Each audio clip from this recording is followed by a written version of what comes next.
Tala, pirmahan mo na ang dokumentong ito kung gusto mo pang manatili sa pamamahay na ito. Ang boses ni Doña Veridiana ay hindi nagmamakaawa. Ito ay isang matalas na patalim na humiwa sa katahimikan ng kusina. Nakatayo ang matanda sa harap ng mesa. Ang kanyang mga daliri na puno ng mamahaling singsing ay nakadiin sa isang papel na naglalaman ng mga kasinungalingan. Sa labas, naririnig ang masayang tugtugan ng fiesta, ang tawanan ng mga tao sa kalsada. Ngunit sa loob ng bahay na ito, ang hangin ay parang nanunuot na lamig. Si Tala ay nakayuko, ang kanyang mga kamay ay bahagyang nanginginig habang hawak ang sandok. Sa harap niya ay ang isang malaking kawali ng pansit na kakarating lang mula sa kalan. Ang usok nito ay sumasayaw sa ilalim ng maliwanag na ilaw ng kusina. Ilang minuto lang ang nakalilipas. Ang mga kamay na ito ay abala sa pagtitipa sa laptop. Tinatapos ang huling pahina ng kontrata para sa pantalan. Ang proyektong magliligtas sa negosyo ng mga Buena Vista. Ngunit ngayon, ang mga kamay na iyon ay tila walang lakas. Tila naging bato sa bigat ng katotohanang ibinato sa kanya. Inay, hindi ko po magagawa yan, mahinang bulong ni Tala. Ang bawat salita ay parang tinik na nakabara sa kanyang lalamunan. Ang nakasulat dito, pag-amin na sinadya kong maliin ang translation. Alam niyo pong hindi totoo yan. Si Celestina ang nagbago ng mga clause, hindi ako. Wala akong pakialam sa katotohanan, bulyaw ni Doña Veridiana. Ang kanyang boses ay puno ng pagkamuhi. Ang kailangan ko ay isang taong sasalo ng sisi. Ikaw ang asawa ng anak ko. Ito ang utang na loob mo sa amin, dahil kinupkup ka namin noong wala kang wala. Pipirma ka o lalayas ka nang walang dalang kahit sentimo. Sa gilid ng pinto, nakatayo si Amado. Ang lalaking pinakamamahal niya, ang lalaking pinagsilbihan niya ng buong puso sa loob ng 5 taon, ay nakatingin lang sa kanya na may blangkong mukha. Walang bakas ng pagtatanggol. Walang halintulad ng pagmamahal na dati ay ipinaparamdam nito sa kanya sa ilalim ng mga bituin. Tala, gawin mo na ang gusto ni Inay. Malamig na sabi ni Amado. Para sa pamilya natin, para sa pamilya. Ang salitang iyon ay parang latay sa kanyang puso. Naramdaman ni Tala ang pagdaloy ng mainit na luha sa kanyang pisngi, ngunit pinilit niyang huwag humikpi. Ang kanyang paningin ay lumabo, at ang sandok na hawak niya ay unti-unting dumulas mula sa kanyang mga daliri, tumama sa gilid ng kawali at nahulog sa sahig. Ang tunog ng pagtama nito sa semento ay parang isang sigaw na hindi niya maipakawala. Tumingin si Tala sa kawali ng pansit. Ang masarap na putaheng ito na inihanda niya ng may pagmamahal para sa pista ay wala na ring saysay. Tila ang buong buhay niya, ang lahat ng sakripisyo niya, ay parang pansit na nalanta sa init ng apoy. Sa ilalim ng kanyang bag, nararamdaman niya ang matigas na hugis ng USB na naglalaman ng metadata at mga email. Ang kanyang tanging proteksyon, ang kanyang tanging laban. Kung pipirma ako, mawawala ang dangal ko. Kung hindi naman, mawawala ang lahat ng inakala kong tahanan. Sa gitna ng mundong ito, na puno ng mga taong mapagpanggap, saan pa ba ako pwedeng humugot ng lakas kung ang mismong taong katuwang ko sa buhay ay siya ring humahatak sa akin pababa? Dahan-dahang itinaas ni Tala ang kanyang ulo. Ang luha sa kanyang mga mata ay unti-unting natutuyo, napalitan ng isang malamig na determinasyon. Tumingin siya kay Doña Veridiana, hindi bilang isang alipin, kundi bilang isang babaeng unti-unti nang nagigising mula sa mahabang pagkakahimbing. Habang nakatayo sa gitna ng kusinang puno ng tensyon, ramdam ni Tala ang bawat tibok ng kanyang puso na tila isang martilyong humahampas sa kanyang dibdib. Ang bawat segundo ay tila isang dekada. Ang katahimikan ay nababasag lamang ng ingay ng mga tao sa labas, ang tawanan ng mga bata, ang tugtog ng brass band, ang amoy ng lechon na humahalo sa hangin. Napakalayo ng saya ng pista sa kadiliman ng nangyayari sa loob ng bahay na ito. Ano na, Tala? Bakit nakatayo ka pa riyan na parang estatwa? Waling madiin na tanong ni Doña Veridiana. Ang kanyang mga mata ay nanlilisik, tila isang agila na naghihintay na dumapo sa kanyang biktima. Ang oras ay ginto, at ang kontratang ito ang magtatakda ng kinabukasan ng Buenavista. Huwag kang maging makasarili. Huminga ng malalim si Tala. Sa bawat paghinga, pilit niyang pinapakalma ang nanginginig na kalamnan. Tumingin siya kay Amado. Umaasang makakakita ng kahit kaanting pag-aalinlangan sa mga mata nito. Ngunit ang nakita niya ay isang pader. Isang malamig at walang pakialam na pader. Tila ang 5 taon nilang pagsasama, ang mga gabing ginugol niya sa pag-aalaga rito at ang mga sakripisyo niya para sa career nito ay bula na lamang na naglaho sa isang iglap. Tila bumalik ang gunita ni Tala, 10 taon na ang nakalilipas. Naalala pa niya ang araw na una siyang tumuntong sa mansyong ito. Isang batang probinsyana na puno ng pangarap, dala ang paniniwalang ang pamilya Buenavista ang mga anghel na nagligtas sa kanyang ama mula sa pagkakautang. Utang na loob, iyon ang kadenang nakagapos sa kanya. Iyon ang salitang laging isinisigaw ni Doña Veridiana tuwing gusto niyang kontrolin ang bawat kilos ni Tala. Naalala mo ba ang araw na pinatira kita rito, Tala? Pagpapatuloy ni Doña Veridiana na parang binabasa ang isipan ng manugang. Walang-wala kayo noon. Kung hindi dahil sa awa ko, baka hanggang ngayon ay naglilinis ka pa rin ng sahig sa kung saang karinderya. Kaya ang utang na loob mo ay hindi matutumbasan ng kontratang ito. Tumalikod si Tala. Ang kanyang mga binti ay parang mabigat na bakal. Lumakad siya patungo sa bintana, pinagmamasdan ang mga tao sa labas. Nakita niya ang isang matandang babae na nagtitinda ng kakanin, masayang nakikipagkwentuhan sa mga kapitbahay. Kahit simple ang buhay nito, payapa ang mukha nito. May dangal. Isang bagay na unti-unting kinakain ng mga Buenavista mula sa kanya. Inay, utang na loob ko po ang buhay ko sa inyo. Pero hindi ko po utang na loob ang katapatan ko sa katotohanan. Mahinahon, ngunit may diin na wika ni Tala. Ang boses niya ay hindi na nanginginig. Biglang nagbago ang reaksyon ni Amado. Mabilis itong lumapit at hinawakan ang braso ni Tala ng masakit, sapat upang mag-iwan ng marka sa kanyang balat. Huwag kang magmatapang, Tala, bulong ni Amado, na ang boses ay puno ng babala. Hindi mo alam ang kaya naming gawin sa'yo kapag tuluyan mong ginalit ang pamilyang ito. Sa sandaling iyon, isang malakas na tawanan ang narinig mula sa sala. Ang pamilya ay naghahanda na para sa kanilang opisyal na paglabas sa media. Si Celestina, ang kapatid ni Amado, ay nakasuot ng napakagarbong gown, humahalahak habang nagpapamakeup. Sa likod ng kanilang magagarang damit at matatamis na ngiti, naroon ang isang halimaw na handang lumamon sa sinumang haharang sa kanilang kasakiman. Ramdam ni Tala ang USB sa loob ng kanyang bag. Iyan ang tanging liwanag sa gitna ng kadilimang ito. Ngunit bago pa man siya makapagsalita, biglang bumukas ang pinto ng kusina at pumasok ang isa sa mga kasambahay, hingal na hingal at mukhang natatakot. Doña Veridiana, may mga bisita po sa labas. Sila po ang mga kinatawan mula sa kumpanya sa ibang bansa. Gusto po nilang makausap ang nag-translate ng kontrata dahil may nakita raw silang mali sa mga dokumento. Natigilan si Doña Veridiana. Ang kanyang muka, na kanina ay puno ng galit, ay agad na napalitan ng isang pagtataka at kaba na hindi niya maikubli. Tumingin siya kay Tala at sa unang pagkakataon, nakita ni Tala ang isang anino ng pag-aalinlangan sa mga mata ng kanyang biyenan. Ang hangin sa loob ng kusina ay tila biglang nanigas. Ang bawat paghinga ni Doña Veridiana ay mababaw.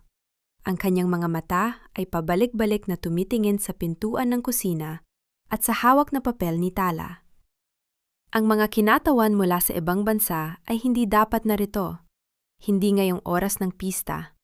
Hindi kung kailan hindi pa handa ang kanilang mga kasinungalingan. Anong ginagawa nila rito? Halos pabulong na tanong ni Celestina na kararating lang. Ang kanyang mga mata ay nanlalaki sa gulat. Ang kanyang suot na mamahaling gown ay tila naging isang kulungan na pumipigil sa kanyang paggalaw. Inay, hindi ba sabi ninyo ay susunod na linggo pa ang usapan tungkol sa audit? Hindi sumagot si Doña Veridiana. Sa halip, hinigpitan niya ang pagkakahawak sa kanyang bag. Ang mga ugat sa kanyang kamay ay tila nadbabadyang pumutok. Tumingin siya kay Tala. Ang kanyang mga mata ay naglalabas ng apoy ng pagbabanta. Tala, ang boses ng matanda ay mababa, puno ng lason. Kung may ginawa kang hindi nararapat, kung ikaw ang tumawag sa kanila para sirain ang pangalan ng pamilyang ito, sisiguraduhin kong hindi ka na makakaapak sa kahit saang sulok ng lungsod na ito. Si Tala ay hindi natinag. Ang takot na kanina lamang ay nagpapabigat sa kanyang mga balikat ay tila unti-unting napalitan ng isang kakaibang kalmado. Ito ang pagkakataon.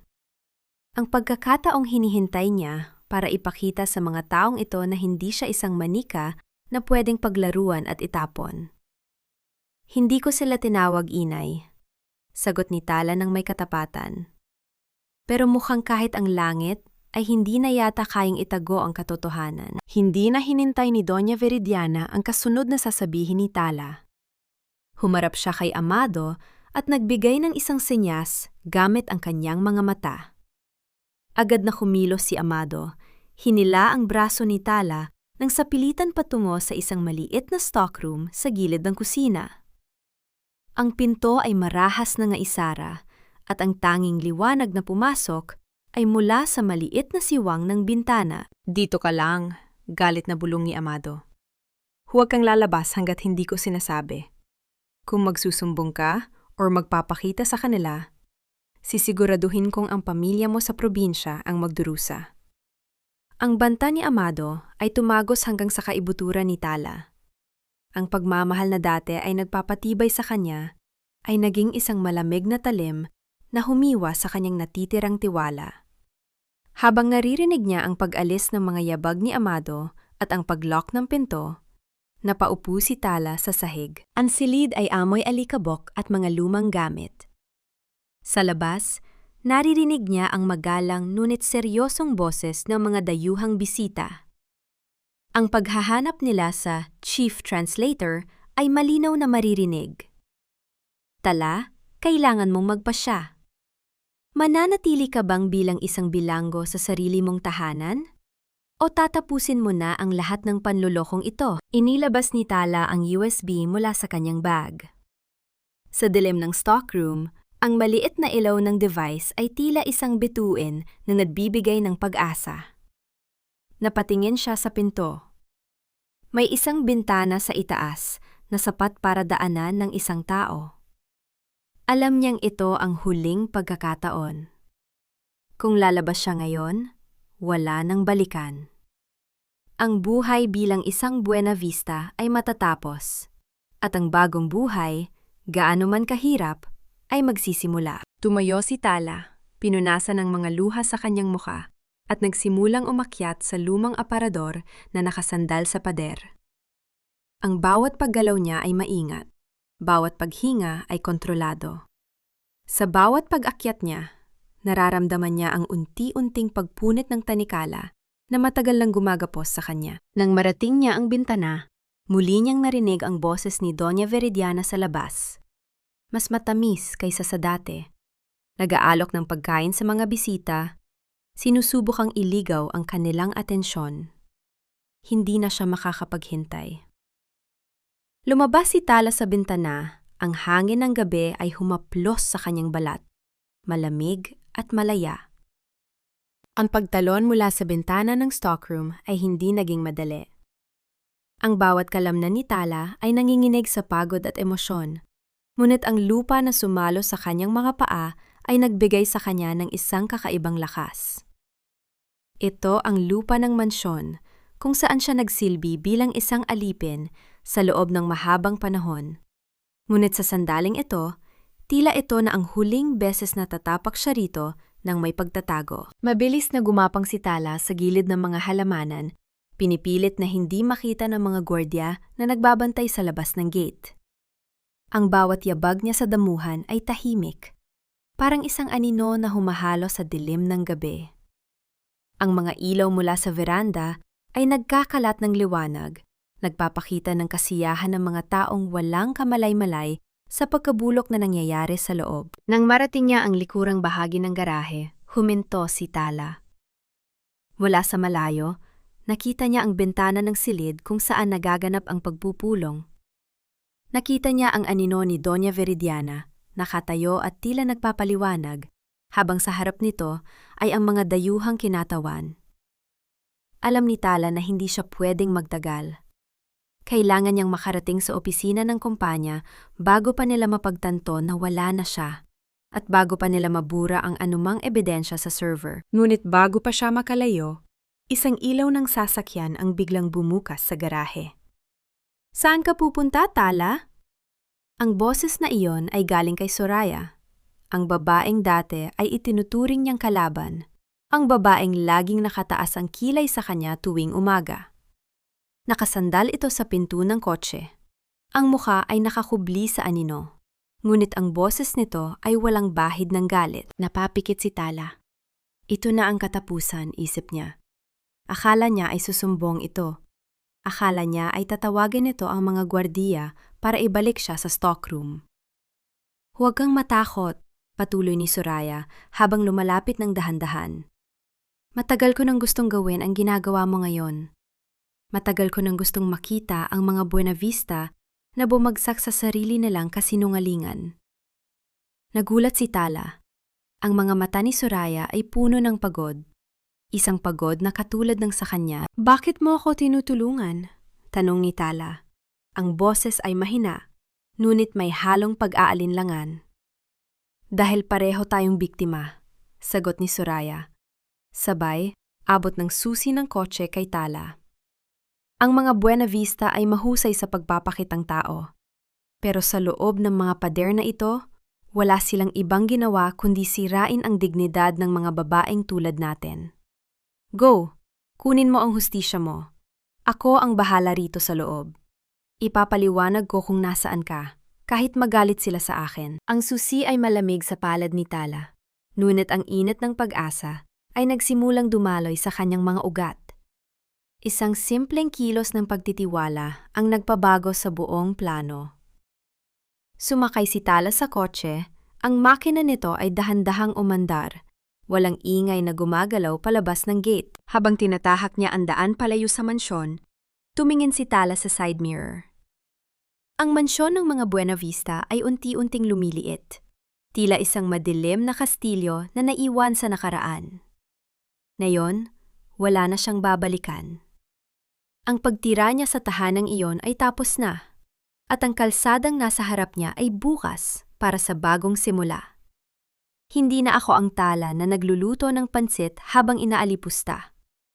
Ngayon, ako na ang may hawak ng susi ng kanilang pagbagsak. Sa bawat kilometrong nilalakbay ng sasakyan, ramdam ni Tala ang paggaan ng kanyang damdamin. Ang bawat pagkurap ng mga bituin sa langit ay tila isang pagsang-ayon sa kanyang desisyon. Alam niyang pagdating ng bukang liwayway, hindi na siya ang biktima.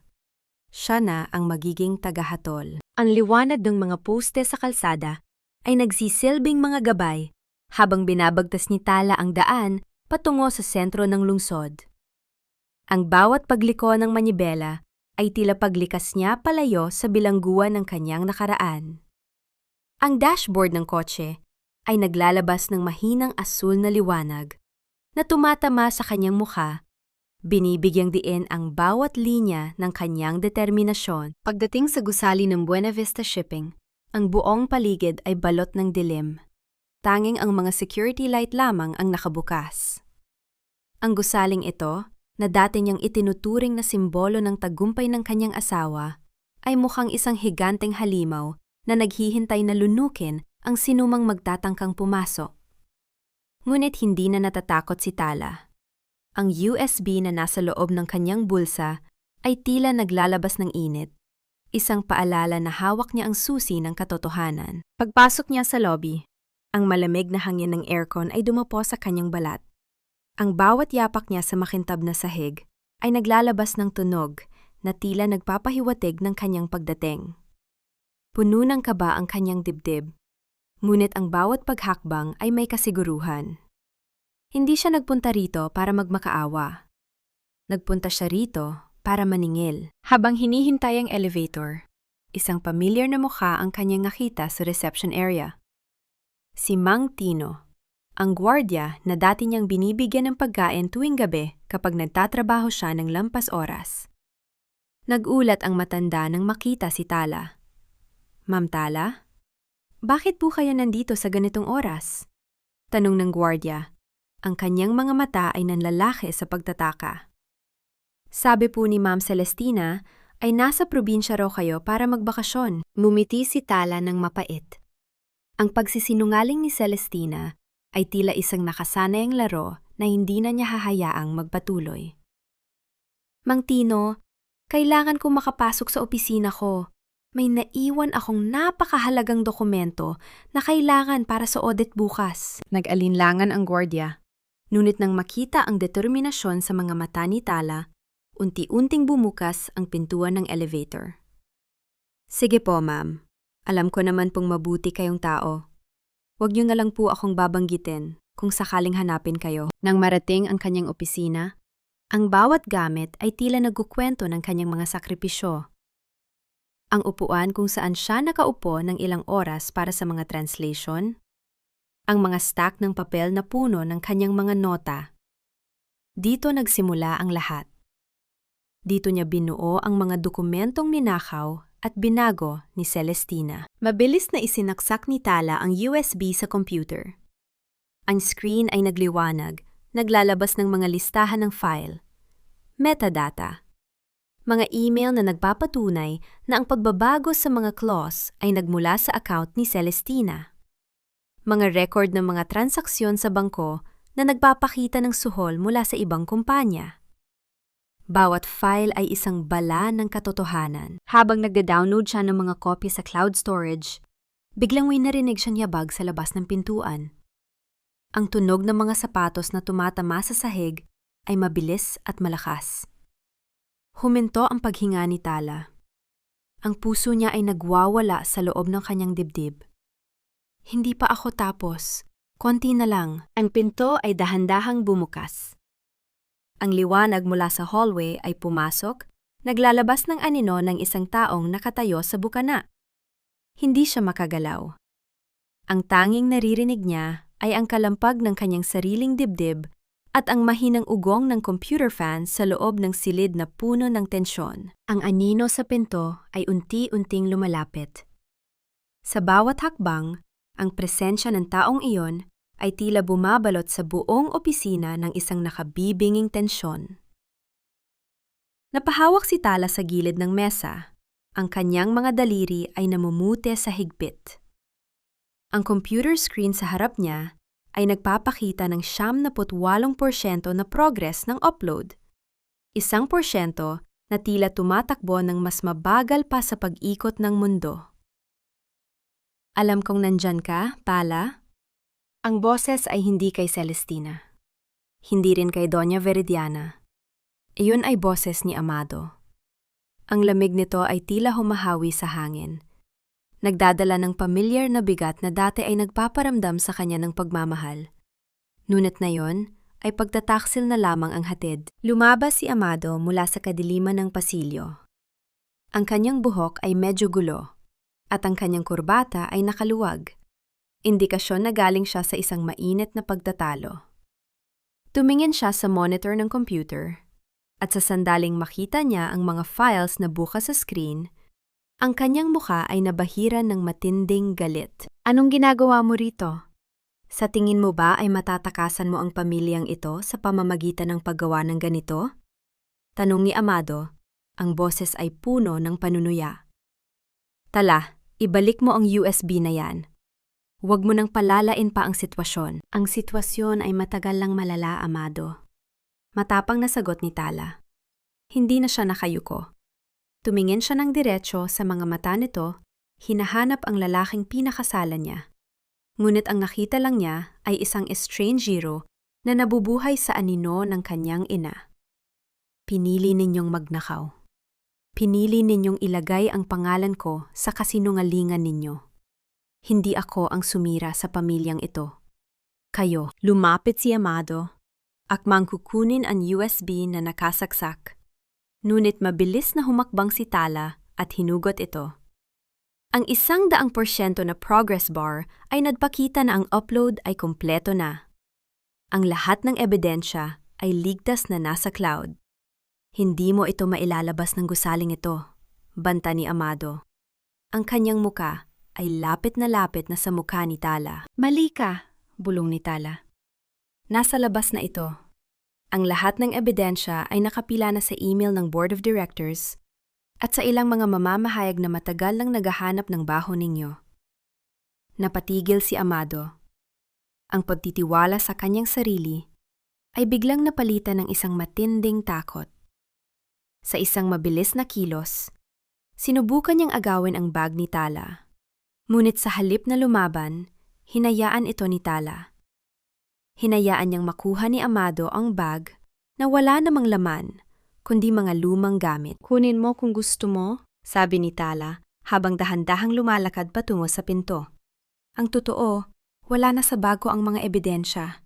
Ang totoo, Amado, ang katotohanan ay hindi na kailangan ng papel para mabuhay. Habang lumalabas si Tala sa pinto, hindi na siya lumingon pa. Naiwan si Amado sa gitna ng opisina, nanginginig ang mga kamay habang tinitingnan ang computer screen na unti-unting nag-auto log out. Ang buong mansyon at ang buong kumpanya ay magigising bukas sa isang bagong balita na hindi na nila kayang pigilan. Sa bawat hakbang ni Tala, palabas ng gusali, ramdam niya ang paggaan ng kanyang buong pagkatao. Ang bawat anino na dati ay nagpapakita ng kanyang pagiging alipin ay naging mga hakbang patungo sa liwanag ng isang bagong umaga. Ang madaling araw ay unti-unting pumapawi sa dilim ng lungsod. Ang langit ay nagkukulay abo, isang bagong simula na tila sumasalamin sa kinabukasan ni Tala. Habang naglalakad siya sa bangketa, malayo sa gusali ng Buena Vista, naramdaman niya ang malamig na simoy ng hangin na humahaplos sa kanyang mukha. Isang hangin na hindi na amoy alikabok ng stockroom, kundi amoy ng kalayaan. Hindi siya umuwi sa mansyon. Alam niyang sa mga oras na ito, gising na ang buong pamilya Buena Vista at ang kanilang pagpapanik ay siguradong umaabot na sa rurok. Sa kanyang telepono, sunod-sunod na pumasok ang mga notifikasyon. Hindi na ang mga utos ni Doña Viridiana o ang mga malamig na mensahe ni Amado ang bumubungad, kundi ang mga tawag mula sa mga mamamahayag at mga abogado na nakatanggap na ng kanyang email. Pumasok si Tala sa isang maliit na coffee shop na bukas na sa ganitong oras. Umorder siya ng kape. Ang pait nito ay tila nakikipagpaligsahan sa pait ng kanyang mga huling alaala sa Buena Vista. Doon, sa sulok ng shop, binuksan niya ang kanyang laptop. Ang mga headlines sa internet ay nagsisimula ng bumangon. Buena Vista Shipping, sangkot sa malawakang pandaraya at korupsyon. Ang bawat linya ng artikulo ay bunga ng kanyang tiyaga. Ang bawat detalye ay binuo mula sa mga gabing hindi siya nakatulog dahil sa pagtatrabaho. Sa labas, nakita niya ang isang delivery truck ng pahayagan na nagbababa ng mga diaryo. Ang mukha ni Celestina ay nakapaskil sa unang pahina, kasama ang mga dokumentong pirmado ng peking pangalan. Ilang sandali pa, tumunog ang kanyang telepono. Isang tawag mula sa isang hindi kilalang numero. "Hello?" Sagot ni Tala. Ang kanyang boses ay kalmado, walang bakas ng pag-aalinlangan. "Tala, ako ito. Si Soraya." Ang boses ng kanyang bayaw ay nanginginig, hindi sa takot, kundi sa matinding emosyon. Umalis na sila sa mansyon. Dinala na ng mga awtoridad si Celestina para sa investigasyon. Si Doña Viridiana, kinuha siya ng mga pulis matapos nilang mahanap ang mga ledger sa loob ng vault niya sa silid. Huminto si Soraya, huminga ng malalim. Salamat, Tala. Salamat dahil sa ginawa mo. Hindi na ako kailangang manatili sa impyernong yon. Wala na tayong utang sa kanila, Soraya, sagot ni Tala, habang nakatingin sa labas ng bintana. Ang utang natin ay sa ating mga sarili. Ibinaba ni Tala ang telepono. Ang bawat bigat na matagal niyang dinala sa kanyang mga balikat ay unti-unting humihiwalay. Wala na ang mga pagbabanta. Wala na ang takot na baka mawalan siya ng matitirhan o matitirhan ng dangal. Ang tanging natira ay ang isang blankong canvas, isang buhay na siya mismo ang magpipinta. Lumabas siya ng coffee shop. Ang liwanag ng araw ay tumatama na sa kanyang mga mata. Sa malayo, nakita niya ang isang maliit na espasyo na dati ay isang lumang gusali, na ngayon ay may nakapaskil na for rent. Isang ideya ang nabuo sa kanyang isip. Tulay ng wika. Isang lugar kung saan ang mga salita ay hindi gagamitin para manlinlang, kundi para magbigay ng boses sa mga taong katulad niya noon. Mga taong nakalimutan na ang halaga ng kanilang sariling kwento. Dito magsisimula ang totoong pagsasali ng aking buhay. Hindi na sa mga kontrata ng mga taong mapagsamantala, kundi sa mga kwento ng tunay na tao. Ang pagpapatayo ng tulay ng wika ay hindi naging madali. Ngunit bawat pagod ay may kalakip na sarap. Sa loob ng ilang buwan, ang lumang gusaling kinuha ni Tala ay unti-unting nagbago. Ang mga dingding na dating puno ng agiw ay napinturahan ng puti, at ang mga lumang bentana ay napalitan ng malalapad na salamin na hinahayaang pumasok ang liwanag ng araw. Hindi na ito isang opisina ng pagpapasipika. Ito ay naging isang kanlungan. Isang hapon, habang abala si Tala sa pag-aayos ng mga dokumento para sa isang kliyente, isang overseas Filipino worker, OFW, na kailangang isalin ang kanyang kontrata para hindi na siya maloko muli, biglang bumukas ang pinto. Pumasok ang isang babaeng payat. Ang kanyang mga mata ay tila nakabaon sa kalaliman ng pagod. "Ma'am, totoo po bang tinutulungan ninyo ang mga taong katulad ko?" Tanong ng babae. Ang kanyang boses ay nanginginig. Ngumiti si Tala at tumayo mula sa kanyang mesa. Inalok niya ang babae ng upuan at isang basong tubig. "Dito, ang bawat salita ay may halaga. Sabihin mo sa akin ang kwento mo, at sisiguraduhin nating walang sinuman ang makakapagsamantala sa iyo." Habang nakikinig si Tala sa kwento ng babae, naalala niya ang kanyang sarili noon. Ang pakiramdam ng pagiging biktima, ang takot na magsalita, at ang pag-asa na sana ay may isang taong makikinig. Ngayon, siya na ang taong iyon. Ang kanyang opisina ay hindi lamang isang lugar ng trabaho. Ito ay isang tulay na nagdurugtong sa mga taong nawawala at sa kanilang mga karapatan. Maya-maya, pumasok si Soraya. Hindi na ito ang babaeng nakasuot ng mamahaling alahas at gown. Si Soraya ay payak na ngayon, nakasuot ng simpleng blusa at maong. Ngunit ang kanyang mga mata ay mas maliwanag kaysa noong nasa mansyon pa sila. "Tala, dumating na ang mga papeles mula sa korte," sabi ni Soraya habang inilalagay ang mga folder sa mesa. "Tapos na ang kaso. Nakulong na si Celestina at si Inay ay tuluyan ang nawala ng kapangyarihan. Wala na silang balikan." Napatitig si Tala sa mga dokumento. Ang mga pangalang Buenavista na dati ay nagpapanginig sa kanyang tuhod ay isa na lamang mga pangalan sa isang kaso. Wala na ang takot. Wala na ang bangungot. Salamat, Soraya. Kung hindi dahil sa tulong mo noong gabing yon, baka hanggang ngayon ay nakakulong pa rin ako sa kasinungalingan nila. Pasasalamat ni Tala. Hindi, Tala. Ikaw ang nagligtas sa ating dalawa, sagot ni Soraya habang humahawak sa balikat ni Tala. Dahil sa tapang mo, natuto rin akong tumayo sa sarili kong mga paa. Pagkaalis ni Soraya, tumingin si Tala sa labas. Ang mga tao sa kalsada ay nagmamadali. Bawat isa ay may dalang sariling pasanin, sariling kwento. Sa gitna ng ingay at gulo ng lungsod, nakita niya ang sarili sa refleksyon ng salamin. Ang babaeng nakatingin sa kanya ay hindi na ang Tala na yumuyuko sa harap ng mga Buena Vista. Siya ay isang babaeng may malinaw na paningin, matibay na puso, at isang kamay na handang humawak sa sinumang nangangailangan ng tulong. Ang bawat letra na kanyang isinasalin ay isang hakbang patungo sa katarungan. Ang bawat kontratang kanyang sinusuri ay isang pader na itinatayo laban sa pang-aabuso. Sa wakas, nahanap na niya ang kanyang boses. Isang boses na hindi na maaaring patahimikin ng kahit sinang makapangyarihan. Ang mga araw sa tulay ng wika ay naging mabilis na parang hangin. Ang bawat umaga ay binubungara ng mga bagong kliyente, mga OFW na nais maunawaan ang kanilang kontrata, mga ina na naghahanap ng katarungan para sa kanilang mga anak, at mga babaeng nais lamang marinig ang kanilang tinig. Hindi na kailangang mag-alala ni Tala kung sino ang kanilang idolo o kung sino ang mas makapangyarihan. Ang tanging mahalaga ay ang katotohanan na nakasulat sa bawat dokumento. Isang hapon, habang nag-aayos ng mga dokumento si Tala, isang pamilyar na anino ang tumigil sa harap ng kanyang pinto. Ang taong yon ay hindi nagmamadali. Nakatayo lang siya roon, tila isang estatwa ng nakaraan na unti-unting nabubura ng panahon. Si Amado, hindi na siya ang lalaking may suot na mamahaling suit at mayabang na tindig.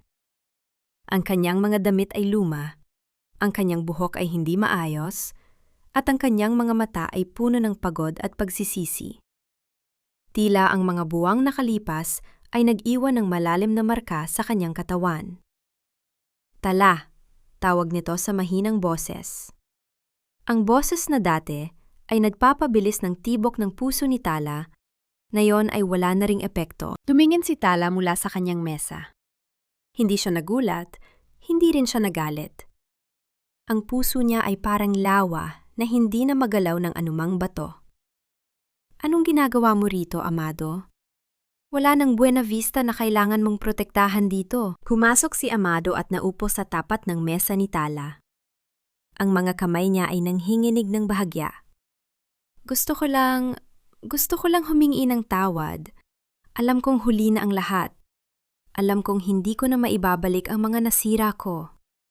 Pero sa bawat gabi, sa loob ng maliit na kwartong tinutuluyan ko ngayon, ang mga alaala ng ginawa ko sa iyo ang pumatay sa akin. Hindi sumagot si Tala. Pinagmamasdan lang niya ang lalaking dating naging mundo niya. Ang paghingi ng tawad ni Amado ay totoo. Ramdam niya iyon.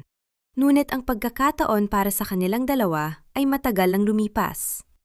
Ang tiwala ay parang kristal. Kapag nabasag, kahit buin mo pa, naroon pa rin ang mga laman. Hindi ko ito ginagawa para sa atin, sabi ni Tala. Ang boses ay mahinahon, ngunit matatag. Ginagawa ko ito para sa sarili ko. Pinatawad na kita, Amado, hindi dahil sa karapat-dapat ka, kundi dahil ayaw ko nang dalhin ang bigat ng galit sa puso ko. Pero ang pagpatawad ay hindi nangangahulugan na babalik pa tayo sa dati. Alam ko, sagot ni Amado, habang tumutulo ang isang patak ng luha sa kanyang pisini. Sana ay naging mabuti akong asawa. Sana ay pinili kita kaysa sa kanila. Pumili ka na noon, pagtatapos ni Tala. At ang naging bunga ng pinili mo ang nagdala sa atin sa puntong ito. Huwag ka nang bumalik dito. Simulan mo ang buhay mo gaya ng pagsisimula ko sa akin. Tumayo si Amado, tumango ng dahan-dahan, at lumabas ng opisina. Habang pinapanood siya ni Tala na lumalakad palayo, naramdaman niya ang isang pangwakas na kapayapaan. Ang huling tanikala na nakakabit sa kanyang nakaraan ay tuluyan ng naputol. Hindi siya nakaramdam ng lungkot, hindi rin ng saya. Ang naramdaman niya ay ang katahimikan ng isang taong sa wakas ay nakalaya na mula sa isang mabigat na pasanin. Bumalik si Tala sa kanyang mesa. Kinuha niya ang ballpen at ipinagpatuloy ang pagsasalin ng susunod na dokumento. Sa labas, nagsisimulang lumubog ang araw, nagbibigay ng kulay ginto sa buong paligid. Ang kwento ni Tala ay hindi natatapos sa isang heartbreak. Ito ay nagpapatuloy sa bawat salitang kanyang isinusulat para sa kinabukasan. Ang mga sumunod na buwan ay naging payapa. Ang tulay ng wika ay nakilala na hindi lamang bilang isang opisina ng pagsasalin ng mga dokumento, kundi bilang isang sentro ng pag-asa. Maraming mga babae ang dumating kay Tala, dala ang kanilang mga kwento ng pang-aabuso at pagdurusa. At sa bawat isa sa kanila, ibinahagi ni Tala ang kanyang sariling karanasan upang magsilbing inspirasyon. Isang araw, habang nag-aayos ng mga dokumento si Tala, nakatanggap siya ng liham mula sa isang NGO na nagtatrabaho para sa mga karapatan ng mga kababaihan. Inaalok siya ng isang posisyon bilang tagapagsalita at legal advocate para sa mga biktima ng pang-aabuso sa loob ng pamilya. Isang pagkakataon na magamit ang kanyang karanasan sa mas malawak na paraan. Habang binabasa ni Tala ang liham, pumasok si Soraya. Ngayon ay mas madalas na itong tumatambay sa opisina, tumutulong sa mga gawaing administratibo. Tala, may dumating na kliyente sa labas, wika ni Soraya habang ngumingiti. Mukhang matanda na ang ginang at mukhang kailangan niya ng tulong sa isang dokumento sa barangay. Tumayo si Tala at sinalubong ang ginang. Nang makita niya ang mukha nito, agad na nakilala ni Tala ang isang matandang babae na dati ay nagtatrabaho bilang tagalinis sa mansyon ng mga Buena Vista. Si Aling Nena. Mukhang matanda na ito. Ang kanyang mga kamay ay nanginginig at ang kanyang mga mata ay puno ng lungkot. Ma'am Tala, hindi ko po alam kung maalala niyo pa ako, ani Aling Nena. Ang kanyang boses ay nanginginig. Nabalitaan ko po ang ginagawa ninyo rito. Kailangan ko lang po ng tulong para sa pensyon ko. Hindi po ako makapag-file dahil sa mga dokumentong kailangan pang ayusin. Niyakap ni Tala ang matanda. Ang pagyakap na iyon ay puno ng pagmamahal at pagkilala sa lahat ng mga taong naging saksi sa kanyang paghihirap. Aling Nena, huwag kayong mag-alala. Gagawin ko ang lahat na makakaya ko para matulungan kayo. Habang tinutulungan ni Tala si Aling Nena, napagtanto niya na ang kanyang tagumpay ay hindi lamang nasusukat sa pera o sa pagbagsak ng kanyang mga kaaway. Nasusukat ito sa dami ng mga taong natulungan niya at sa pagkakataong maibahagi ang kanyang natutunang lakas. Nang gabi ring iyon, pag-uwi ni Tala sa kanyang sariling tahanan, isang simpleng apartment na puno ng liwanag at hangin, umupo siya sa kanyang maliit na balcony. Tumingin siya sa mga bituin. Ang bawat bituin ay tila isang paalala ng kanyang paglalakbay. Mula sa pagiging isang alipin ng utang na loob, siya ay naging isang babaeng nagmamay-ari ng sariling tadhana. Hindi na siya naghahanap ng pagmamahal mula sa iba, dahil natagpuan na niya ang pagmamahal sa kanyang sarili. Hindi na siya naghahanap ng pagkilala mula sa mga Buena Vista, dahil alam na niya ang tunay niyang halaga. Ang buhay na dati ay isang madilim na lagusan, ay naging isang malawak na bukid ng mga posibilidad. Tala, ikaw ang nagsalin ng iyong sariling tadhana. At sa bawat pahina ng iyong buhay, ikaw ang may hawak ng panulat. Sa loob ng katahimikan ng gabi, pumikit si Tala at numiti. Ang pait ng nakaraan ay napalitan na ng tamis ng kasalukuyan. At higit sa lahat, ang takot ay napalitan na ng isang matibay na pag-asa para sa kinabukasan. Ang tagumpay ng tulay ng wika ay umabot na sa mga komunidad na malayo sa syudad. Hindi na lamang ito isang opisina, ito ay naging isang kilusan. Sa bawat pagtitipon ng mga kababaihan, si Tala ang laging nasa unahan, hindi bilang isang biktima, kundi bilang isang tinig na nagpapaalala na ang bawat babae ay may karapatang magtakda ng sarili nilang hangganan. Isang umaga, habang nag-aayos ng mga dokumento si Tala para sa isang malaking seminar, isang pamilyar na kotse ang huminto sa tapat ng opisina. Bumaba ang isang lalaking may katamtamang tangkad, may bitbit na mga bulaklak.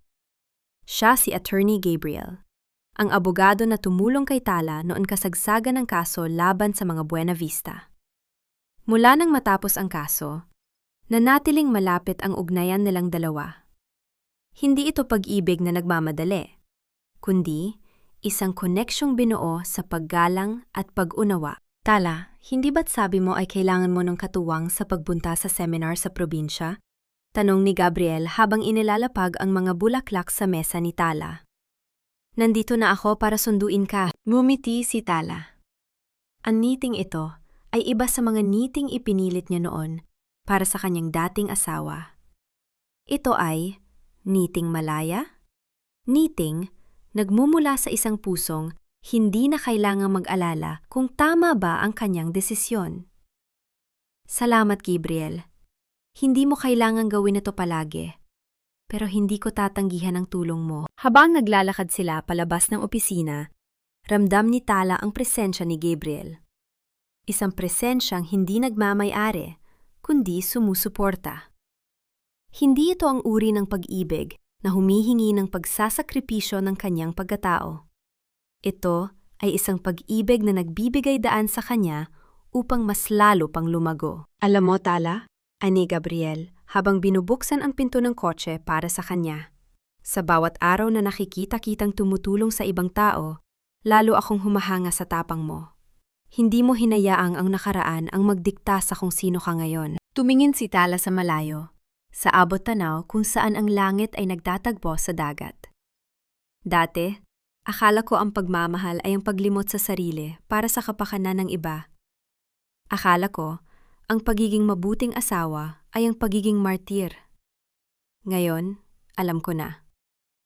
Ang totoong pagmamahal ay nagsisimula sa pagpili sa sarili. Kapag buo ka na, doon mo lang matututunan kung paano magmahal ng tama, nang walang pag-aalinlangan, nang walang takot. Sa loob ng kotse, habang tinatahak nila ang mahabang kalsada, walang mabigat na tensyon. Tanging ang mahinang tunog ng radyo at ang sariwang hangin na pumapasok sa bintana ang bumabalot sa kanila. Wala nang mga lihim na dapat itago. Wala nang mga kasinungalingan na dapat panindigan. Ang bawat paglipas ng kilometro ay isang selebrasyon ng bagong kabanata. Habang pinagmamasdan ang mga puno na nadadaanan nila, napagtanto ni Tala na ang bawat sugat na natamo niya noon ay nagsilbing mga guhit sa mapa ng kanyang buhay. Mga gabay na nagdala sa kanya sa kasalukuyang sandali. Ang babaeng dati ay umiiyak sa kusina. Ngayon ay tumatawa habang tinatanaw ang hinaharap. Hindi na siya naghahanap ng kasagutan sa nakaraan. Ang lahat ng kailangan niya ay narito na. Sa kanyang mga kamay, sa kanyang puso, at sa daang kanyang taha. Ang seminar sa probinsya ay naging isang matagumpay na pagkakataon upang maibahagi ni Tala ang kanyang advokasya. Sa harap ng daan-daang kababaihan, ang kanyang boses ay hindi lamang nagbibigay ng impormasyon, ito ay nagbibigay ng lakas. Ang bawat salita niya ay nagmumula sa karanasan, sa mga luhang naging pundasyon ng kanyang kasalukuyang katatagan. Ang karapatan ninyo magsalita ay hindi isang pribilehiyo. Wika ni Tala sa gitna ng bulwagan. Ito ay isang tungkulin sa inyong mga sarili, sa inyong mga anak, at sa inyong kinabukasan. Huwag ninyong hayaang ang takot ang maging boses ninyo. Habang bumababa si Tala sa entablado, sinalubong siya ng palakpakan. Ngunit, ang pinaka-espesyal na bahagi ng araw na yon ay hindi ang atensyon ng maraming tao, kundi ang simpleng pagtingin ni Gabriel sa kanya mula sa gilid. Hindi ito tingin ng pagmamay-ari, kundi tingin ng paghanga sa isang taong tunay na malaya. Pagkatapos ng programa, naglakad sila ni Gabriel sa gilid ng dalampasigan. Ang dagat ay tahimik. Ang bawat hampas ng alon sa pampang ay lumilika ng isang payapang ritmo sa katahimikan ng gabi. Tala, may itatanong ako sa iyo, ani Gabriel, habang tumitigil sila sa paglalakad. Tumingin siya sa mga mata ni Tala. Sa lahat ng pinagdaanan mo, ano ang pinakamahalagang aral na itinuro sa iyo ng pagkakataong yon sa mansyon? Tumingin si Tala sa malawak na karagatan.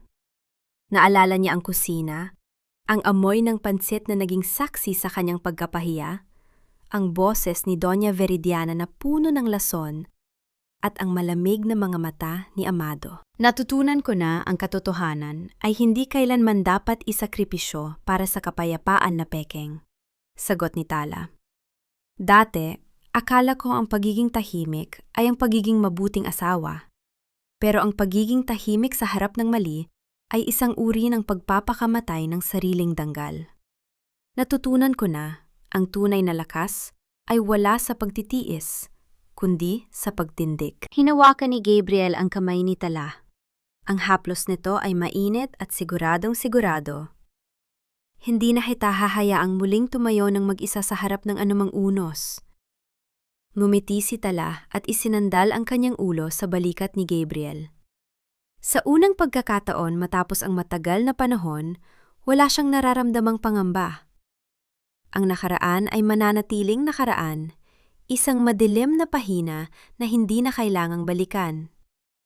Ang kasalukuyan ay isang malawak na dagat na handa na niyang layagan. Hindi man siya naghahanap ng pag-ibig, ito ang kusa na dumating sa parang hindi mapilit. Ang bawat alon na humahampas sa pampang ay tila naghuhugas sa lahat ng sakit na naiwan ng nakaraan. Sa bawat paghinga niya ng sariwang hangin, ramdam niya ang gaan ng kanyang pagkatao. Ang bawat hibla ng kanyang pagdurusa ay naging bahagi na ng kanyang pagiging buo. Hindi ako bumalik para maghigante. Bumalik ako para maging malaya. At sa wakas, narito na ako. Ang bawat paglakad ni Tala sa mga sumunod na buwan ay may dalang kagaanan. Ang tulay ng wika ay hindi na lamang isang opisina. Ito ay naging simbolo ng tagumpay ng bawat babaeng naglakas loob na bumangon. Sa gitna ng tagumpay, hindi nakalimutan ni Tala ang ugat ng kanyang pagkatao. Isang araw, habang nag-aayos siya ng mga gamit para sa isang paglalakbay, patungo sa probinsya upang bisitahin ang kanyang pamilya, isang tawag ang pumasok sa kanyang telepono. Mula ito kay Soraya. Tala, may balita ako. Bungad ni Soraya. Ang boses ay puno ng kakaibang kagalakan. Ang kaso laban sa mga Buenavista ay natapos na. Ang lahat ng ari-arya na nakuha nila sa pamamagitan ng pandaraya ay ibabalik sa mga taong biktima, kabilang ang pondo para sa mga empleyadong nawala ng trabaho. At ang mansyon ay ibebenta na. Napangiti si Tala habang nakatingin sa labas ng bintana. Ang mansyong iyon, na dati ay nagsilbing kulungan ng kanyang mga pangarap, ay mawawala na sa kasaysayan ng pamilyang nagpahamak sa kanya. Salamat sa balita, Soraya. Sa tingin ko, panahon na para tuluyan ko ng isara ang pintong iyon sa aking isipan. Tugon ni Tala. Pagdating niya sa kanyang probinsya, sinalubong siya ng kanyang mga magulang. Hindi man marangya ang kanilang tahanan, ang init ng kanilang pagtanggap ay higit pa sa anumang mansyon sa lungsod. Sa hapagkainan, habang nagkukwentuhan sila tungkol sa mga simpleng bagay, naramdaman ni Tala ang tunay na kahulugan ng tahanan. Hindi ito ang mga pader na gawa sa semento o ang mga dekorasyong mamahalin. Ang tahanan ay ang mga taong tunay na nagmamahal sa iyo nang walang hinihintay na kapalit. Sa gabi, habang naglalakad siya sa bukid malapit sa kanilang bahay, nakita niya ang malawak na kalangitan. Ang bawat bituin ay tila kumukutitap, nagbibigay ng liwanag sa kanyang tahimik na pagmumuni-muni. Naalala niya ang babaeng siya noon, ang Tala na takot, ang Tala na nagtatago ng kanyang mga luha sa likod ng mga gawaing bahay. Ang Tala na umasang ang pagtitiis ang susi sa kaligayahan. Ngayon, ang babaeng nakatayo sa bukid ay malayo na ang narating. Hindi na siya kailangang magpaliwanag sa sinuman, hindi na niya kailangang humingi ng paumanhin sa kanyang sariling pag-iral. Ang pagpapatawad ay hindi para sa kanila. Ito ay para sa akin.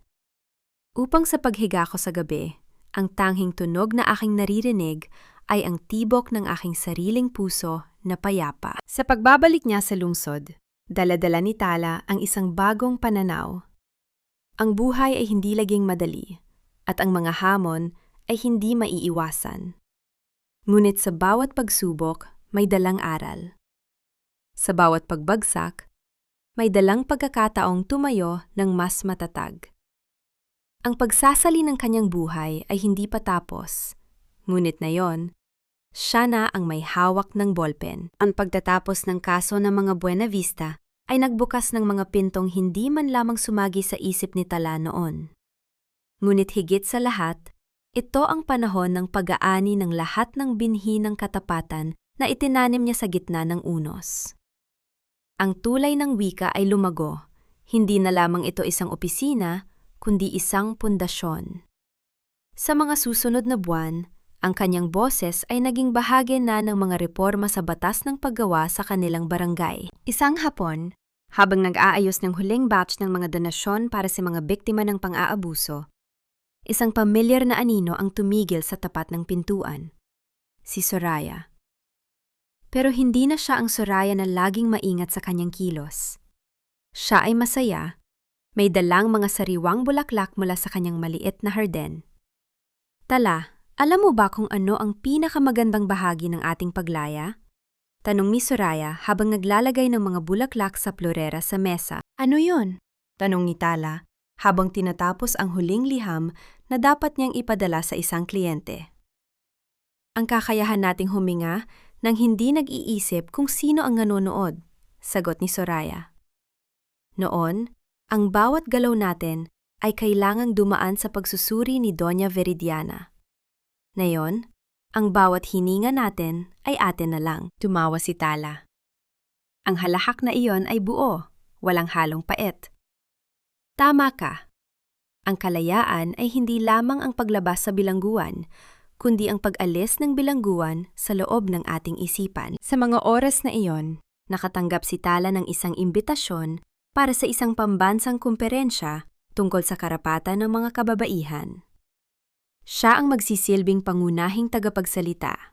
Ang babaeng dati ay pilit na pinatatahimik sa loob ng kusina ng mansyon, ay siya na ngayong tatayo sa harap ng libu-libong tao upang magbigay ng inspirasyon. Hindi na siya nag-aalangan.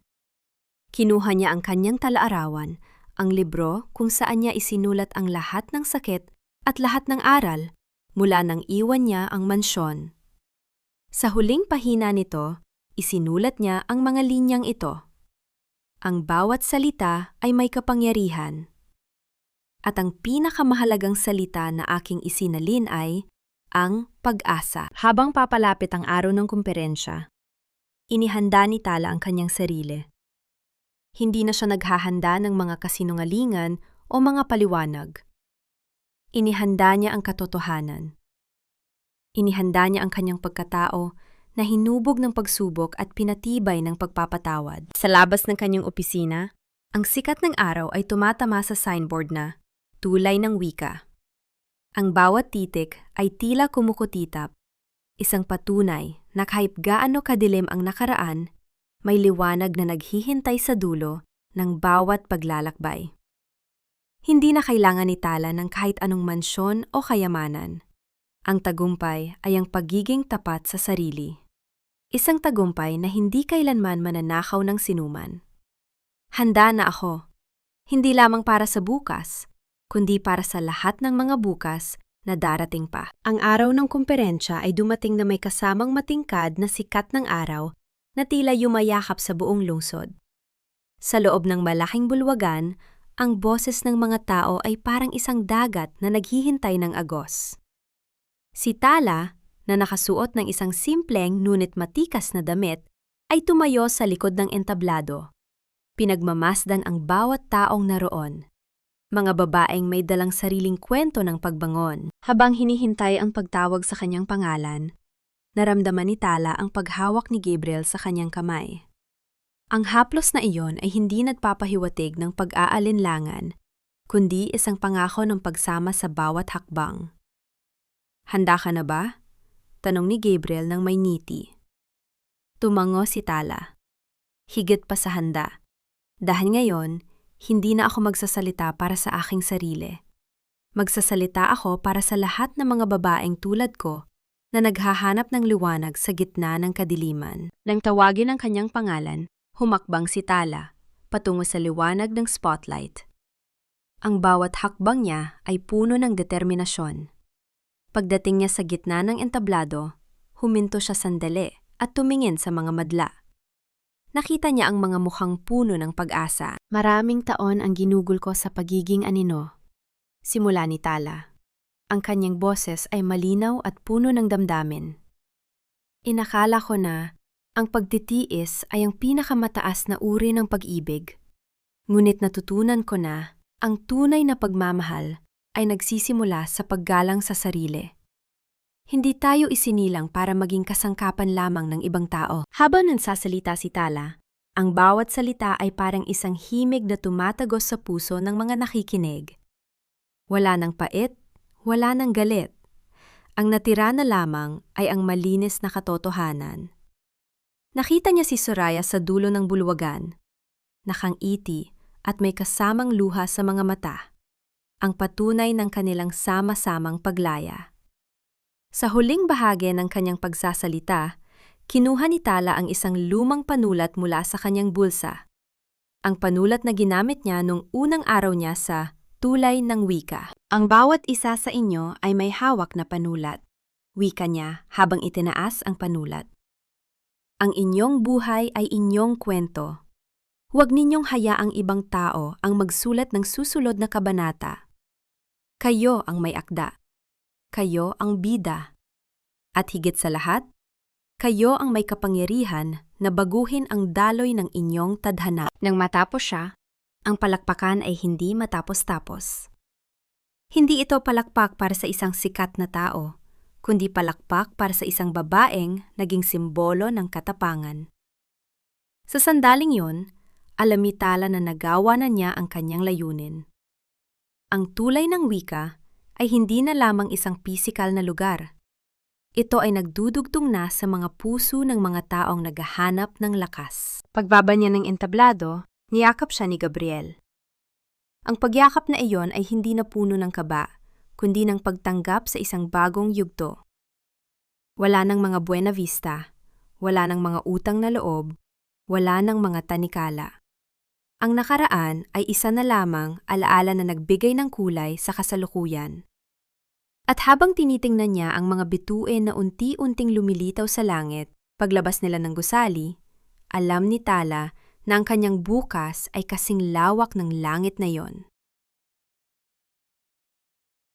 Ang paglipas ng panahon ay hindi lamang nagdala ng pagbabago sa mundo, kundi pati na rin sa loob ng puso ni Tala.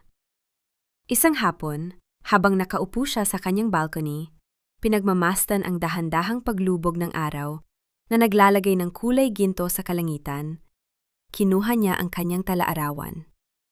Ang huling pahina ay blanko pa, naghihintay ng huling mga salita upang itala ang kanyang paglalakbay. Sa pag-abot ng sagot sa 3 tanom na bumabagabag sa kanya noon, una, nakapatawad na ba siya? Oo. Hindi dahil sa naging mabuti ang mga buena vista, kundi dahil napagtanto niyang ang pagpapatawad ang tanging paraan upang maging ganap na malaya. Hindi na niya dala ang put, dahil ang put ay isang bigat na hindi na nararapat sa kanyang bagong buhay. Pangalawa, nakahanap na ba siya ng kapayapaan? Tunay na kapayapaan. Ito ay ang kapayapaan ng isang babaeng hindi na kailangang magpatunay ng kahit ano sa kahit kanino. Ang kapayapaan ng pagtulog ng mahimbing, ang kapayapaan ng pagising ng walang pangamba, at ang kapayapaan ng pagmamahal sa sarili na hindi nanghihingi ng kapalit. Pangatlo, ano ang aral na iniwan nito? Ang aral ay simple, ngunit makapangyarihan. Ang tunay na utang na loob ay hindi sa ibang tao, kundi sa sarili.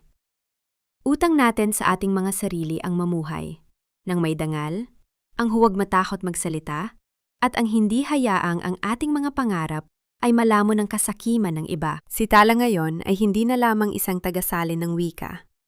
Siya ay isang tagasalin ng buhay.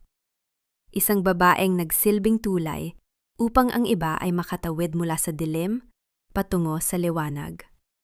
Kasama si Gabriel, na patuloy na naging sandigan niya, at si Soraya, na naging kapatid na hindi niya kailanman inakala, si Tala ay nabubuhay sa isang buhay na siya mismo ang nagdisenyo. Isinara ni Tala ang kanyang talaarawan at huminga ng malalim. Ang hangin ay sariwa, amoy ng mga bulaklak sa kanyang maliit na hardin. Sa malayo, narinig niya ang tawanan ng mga bata sa kalsada, isang tunog na puno ng buhay at pag-asa. Tapos na ang kanyang kwento. Ang Tala na nakilala natin noon ay wala na, pinalitan ng isang babaeng hindi na kailanman magpapasakop. Ang bawat pahina ng kanyang nakaraan ay naging tinta ng kanyang kasalukuyan. At sa dulo ng lahat, natagpuan niya ang pinakamahalagang kayamanan, ang sarili na matagal niyang kinalimutan. Ang buhay ay isang serya ng mga pagsasalin. Mula sa sakit, patungong paghilom. Mula sa takot, patungong tapang. At mula sa pagiging biktima, patungong pagiging bida ng sariling tadhana. At sa puntong ito, si Tala ay payapa, masaya, at higit sa lahat, tunay na malaya. Ang bawat pahina ng buhay ay parang isang kontratang isinasalin natin araw-araw. Kung minsan ay puno ng mali at maling interpretasyon. Ngunit sa huli, tayo pa rin ang may hawak ng panulat para itama ang lahat. Mga mahal kong tagapakinig, salamat sa inyong paglalakbay kasama ko hanggang sa huling hantungan ng kwentong ito. Habang isinusulat ko ang mga huling linyang ito, hindi ko maiwasang maalala ang sandaling inihagis ang pansit sa sahig ng kusina. Isang eksenang puno ng pagkapahiya. Ngunit doon din nagsimula ang pagusbong ng isang tala na hindi na kailanman yuyuko. Ang kwentong ito ay hindi lamang isang bunga ng imahinasyon, kundi isang salamin ng mga totoong buhay na nakita ko, mga pusong nasugatan na unti-unting naghilom sa gitna ng unos. Kung kayo ang nasa posisyon ni Tala, mapapatawad niyo rin ba ng buo ang mga taong nagdulot sa inyo ng matinding sakit? O mas pipiliin niyo ang tuluyang pagputol ng ugnayan bilang paraan ng pagpapalaya sa sarili? Saan niyo nga ba napakinggan ang kwentong ito ngayon? Habang nagluluto ba kayo para sa inyong pamilya? O baka naman nagpapahinga matapos ang isang mahabang araw ng pagtatrabaho? Nais kong malaman ang inyong saloobin. Ibahagi ninyo ang inyong kwento sa mga komento dahil dito sa atin, bawat tinig ay mahalaga at bawat sugat ay may espasyo para pakinggan. Huwag ninyong kalimutang i-like at i-share ang video na ito. Kung ito ay sagbigay ng liwanag sa inyong araw, nawa ipatuloy ninyong isalin ang inyong sariling tadhana ng may tapang at pagmamahal sa sarili. Maging malakas kayo, manatiling matatag, at laging piliin ang kapayapaan na kayo lamang ang makakapagbigay sa inyong mga puso. Tuodetrien, ang pagsasalin ng sariling tadhana. Louis. Lahat ng mga karakter at pangyayari sa kwentong ito ay kathang-isip lamang, na nilikha para sa layuning libangan at paghahatid ng positibong mensahe. Bản quyền câu chuyện thuộc về kênh Puso TV.